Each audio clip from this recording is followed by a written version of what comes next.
Bonjour, c'est Femme Talent, une plateforme qui parle des femmes modèles.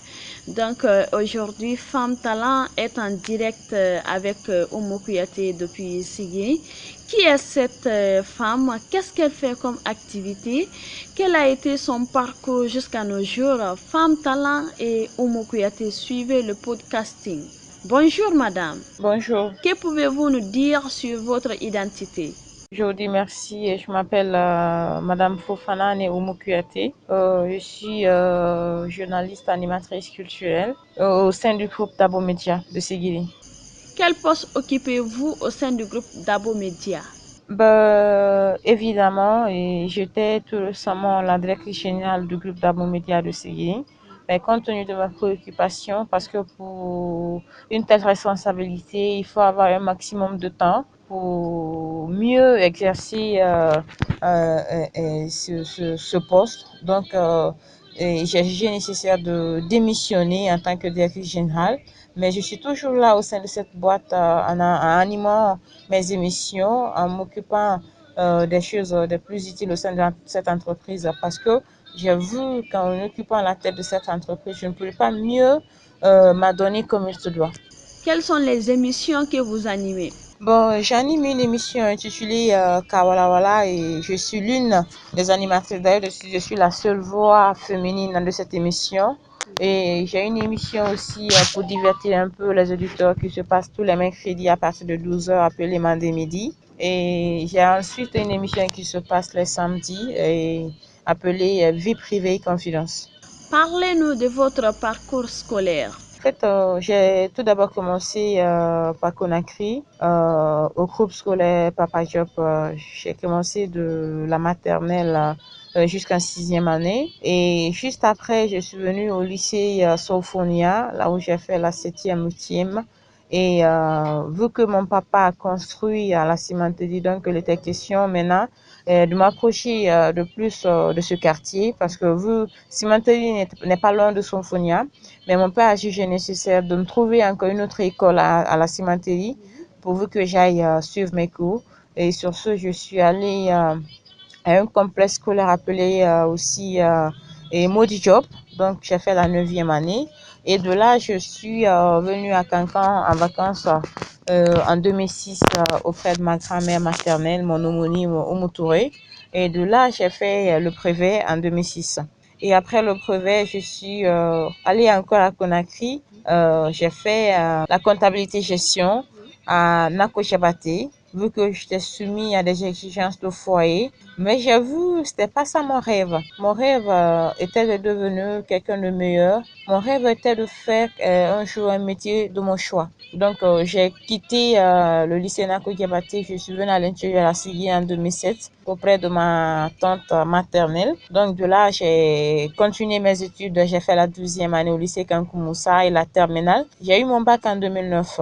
Et juste après mon bac, je me suis mariée. Et après mon mariage, je suis allée à l'université Julius Nyerere de Cancan avec un diplôme très bien. Et juste après là, j'ai suivi pas mal de formations. Juste une histoire de me perfectionner, de m'améliorer parce que je cherche le leadership féminin. Et pour avoir ce leadership féminin, il faut se battre. Il faut s'adonner. Il faut mieux se mettre. C'est-à-dire, il faut s'inscrire dans cette logique de réussite.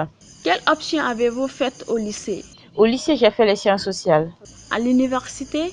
À l'université, j'ai fait les sciences du langage, la linguistique. Parlez-nous un peu de votre cursus universitaire.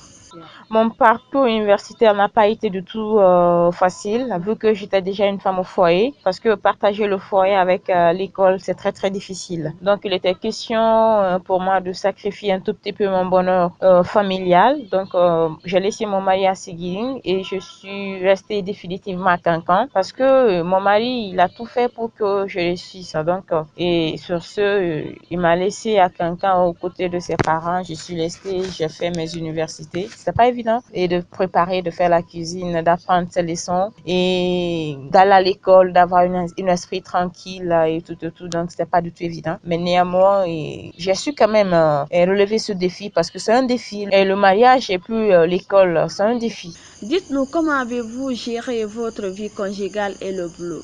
Ben, et c'est pas évident. D'abord, je commence par remercier mon cher mari qui a su faire de moi une femme indépendante. Parce que nous connaissons quand même le foyer africain. Et s'il me disait ce jour, ben voilà, et je ne ferai pas, parce qu'il n'est pas évident quand même de laisser sa femme travailler jusqu'à 23 heures, travailler jusqu'à 0 heures. Donc, c'est pas du tout évident. Donc, il faut avoir quelqu'un à côté. Il faut tomber sur un mari compréhensif. Il faut tomber sur quelqu'un qui est prête à partager tout avec toi et qui est prête à pardonner tout pour ta réussite. Depuis quand votre carrière professionnelle a commencé? Ma carrière professionnelle a commencé pratiquement en 2015. J'ai commencé comme animatrice d'émission. J'ai commencé en juin et en juillet, j'ai été nommée comme responsable commerciale au sein du groupe Dabo Media. Quelles sont les formations que vous avez eu à faire? J'ai obtenu pas mal de formations et octroyées par Monsieur Dabo pour me perfectionner, pour apprendre beaucoup de choses pour aller de loin. J'ai fait l'entrepreneuriat féminin et le technique à la recherche d'emploi, le montage de projets. Et j'ai suivi une formation en journalisme du côté de Pointe-Noire en Centrafrique. Et juste après, en août 2015, j'ai bénéficié d'une formation du côté du Casablanca. Donc, je suis allée pour cette formation et du phf.com, c'est-à-dire cette formation est consacrée au monde du média, au monde audiovisuel. Donc, je suis allée, j'ai fait aussi cette formation. J'ai fait également une formation en JR. Et JR, c'est quoi? C'est un journaliste reporter. D'où est venue l'idée d'exercer le métier de journaliste? Parce que vous n'avez pas fait le journalisme à l'université. Vous savez, dans la vie, il faut toujours avoir une vision, il faut toujours avoir des objectifs. Et moi, mon objectif dans la vie, c'est quoi? C'est de réussir. Mon objectif, c'est quoi? C'est d'être une femme indépendante. Donc, après l'université, étant une femme mariée, je me suis battue. À chaque fois que j'ai des opportunités, à chaque fois qu'on me parle d'informations, à chaque fois que j'ai la chance, je viens, je fonce, je ne tarde pas. Parce que je me suis dit quoi? La vie, c'est une question de chance. Mais aussi, on doit changer le destin. Bien vrai que j'ai pas fait le journalisme à l'université, j'ai fait les sciences du langage, mais ça ne m'a pas en tout cas empêché d'être quand même une journaliste. Ça m'a pas empêché d'être une animatrice. Ça m'a pas non plus empêché d'être une reporter. Donc quelque part c'est ça.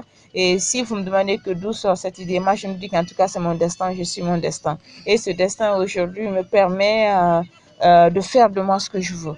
Vous avez commencé à travailler à Dabo Media de Cancan. Comment vous vous êtes retrouvé à Dabo Media de Sigiri? D'accord. Vu que j'avais déjà laissé ma famille, c'est-à-dire ma petite soeur et mon mari à Seguin, et je travaillais à Cancan pendant 1 année et 7 mois, donc je suis restée là et j'ai eu la chance, le PDG, Monsieur Talvi Dabo, a ouvert une autre radio à Seguin et moi je me disais que c'était la même entreprise, c'était la même radio. Donc pourquoi ne pas me rapprocher de mon mari? Donc j'ai fait une demande d'affectation et ça a été accepté. Donc on m'a immédiatement dépêché du côté de Seguin pour venir initier les autres journalistes, animatrices et animateurs qui étaient recrutés à cette époque parce que c'est pas évident de venir en une seule journée foncer, prier dans ce métier. Donc, je suis venue dans ce cadre partager cette petite expérience qui sommeille en moi avec les autres pour mieux booster le niveau de cette radio. Que pouvez-vous dire aux jeunes filles en tant que modèle de réussite? En fait, je commence par dire qu'il n'y a pas un sous-métier.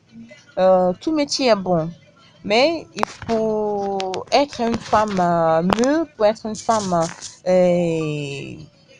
visionniste, il faut accepter d'aller à l'école. Il faut accepter de suivre les cours. Il faut accepter l'endurance parce que la femme coriace, c'est qui? La femme coriace, c'est celle-là qui se dit, bah, attends, je sais que c'est pas facile, mais quand même, je vais continuer à me battre. Parce que pour moi, c'était pas facile, mais je me suis battue, j'ai continué à me battre. Et je vais pas me limiter là parce que je n'ai pas encore atteint le niveau de ce que je recherche. Donc, j'ai pas eu d'abord ça. Mais ce que je dis aux jeunes filles d'aujourd'hui, surtout, celles qui se marient très tôt. Parce que moi, je me suis mariée à l'âge de 21 ans. Donc, quand je faisais déjà l'université, quand j'ai eu le bac. Donc, si je me disais, ben voilà, le foyer, c'est pas facile, je prépare, j'ai des enfants, je dois aller à l'université, je dois faire ceci, je dois faire cela, il va falloir que j'abandonne les écoles, mais je perds complètement. Donc, c'est un message solennel et c'est un message fort que je lance à l'endroit de ces jeunes filles qui abandonnent les écoles, qui abandonnent leur vision, qui abandonnent leurs ambitions au profit du foyer. Il est bon de se marier, mais une femme indépendante du foyer, c'est qui? C'est celle-là qui a accepté d'aller à l'école, c'est celle-là qui a accepté de beaucoup apprendre. Merci de nous avoir suivis. À la prochaine avec une nouvelle femme battante. Au revoir.